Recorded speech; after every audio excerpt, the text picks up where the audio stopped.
de volta e agora eu converso com o implantodontista, Dr. Orlando Viscardi Júnior. Orlando, Carlos Henrique dos Santos, da Ponta da Praia, pergunta: quais as diferenças entre uma dentadura presa por 2 implantes e outra presa por 6? Bem, a primeira, por 2 implantes, ela é suportada pela gengiva e retida pelos implantes, ou seja, esses 2 implantes, eles ajudam ela a não se deslocar, devido ao pouco osso que o paciente tem, devido à falta de estabilidade do trabalho. Não por ser, você pode ver ali, olha, 2 implantes, colocados os conectores e uma prótese. Ela é apoiada na gengiva e presa por esses 2 implantes, certo? Ele pode remover após as refeições, pode tirar a hora que quiser e higienizar. É uma dentadura, seria? É uma dentadura só retida por 2 implantes. Certo. A outra, você coloca 6 implantes e ela é presa por esses implantes. Ela não é apoiada na gengiva. Certo. Ela, inclusive, fica suspensa para que se possa fazer higienização, certo? Essa aí, ele pode ser cimentar ou ele pode ser parafusada e ele, de ano em ano, a cada 6 meses, ele pode tirar e fazer uma higienização no profissional da sua escolha. A primeira não? A primeira não. Não há necessidade? Não há necessidade porque ele põe e tira todos os dias.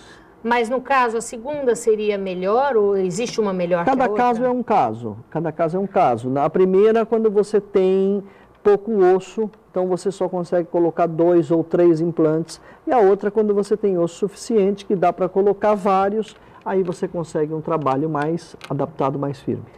Muito obrigada. Até semana que vem. E você pode escrever lá para o site e fazendo suas perguntas para o Dr. Orlando responder. Eu converso com Leila Tardivo, psicóloga, sobre bullying. Leila, falamos da vítima e o vitimizador.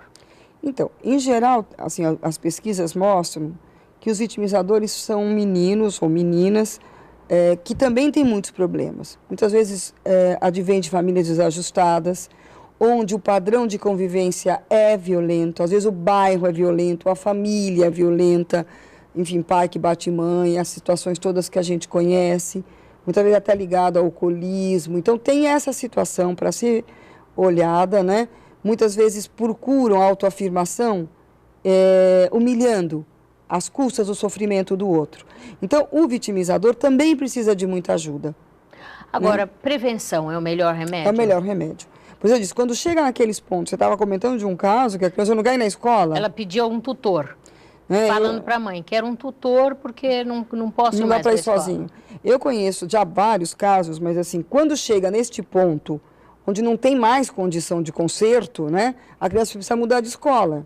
E precisa tratar, sabe? Porque já internalizou uma ideia de que é incompetente, é incapaz, autoestima rebaixada, não é popular no grupo. E não podemos esquecer que entre crianças e adolescentes, principalmente, o grupo de iguais é fundamental. Sim, mas os adolescentes e crianças muitas vezes têm a característica de serem cruéis, né? Então, o que eu digo é assim, se você não modificar o padrão daquela criança, ela vai para outra escola e ela repete o problema. Exato. Então, essa criança que tem o padrão de ser vitimizada, ela precisa de ajuda, sem dúvida, e a família também.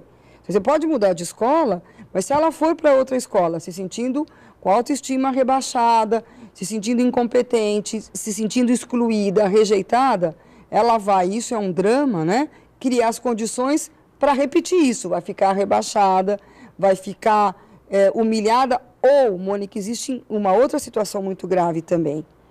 É muito comum crianças que foram vítimas 1 ano, 2 anos, quando menores, mais velhos se tornam vitimizadores. Sim. É porque é o ciclo da violência.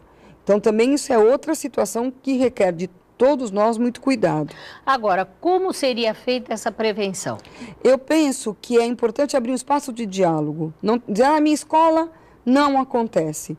Não, uma escola que diz isso não conhece o assunto ou quer negá-lo. Existe em todas as escolas, é um fenômeno que a gente diz assim, virulamente democrático, né? Porque ele acontece em qualquer escola, em qualquer nível.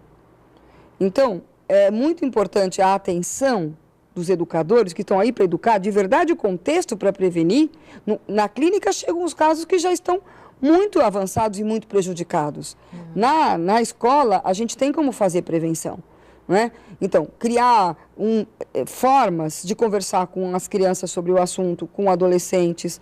Então, fazer peça de teatro, fazer trabalhos em grupo, onde essa situação seja ventilada, né? Onde isso seja discutido. Então, um é o vitimizador, outro é o vitimizado. Ver filmes, discutir. Existem filmes pesados. As consequências imediatas, a curto, médio e longo prazo, né? Então, assim, não ter medo da situação. Não vou falar do assunto porque eu vou dar ideias. Não, abrir espaço para eles poderem falar. Porque a gente não comentou aqui, talvez a gente não tenha tempo, mas o bullying está acontecendo também na internet, no cyberbullying. Isso é gravíssimo. Porque há situações que fazem crianças sofrerem, adolescentes sofrerem enormemente. Então, fotos, às vezes mentiras. Às vezes a menina manda uma foto para um namoradinho, para o ficante, e aí ele já põe para todo mundo. Agora, eu estava lendo que no Rio Grande do Sul já foi aprovada uma lei anti-bullying, né? Com certeza. Já é proibido qualquer forma de discriminação e de ofensa usando os meios da internet, celular e tudo isso.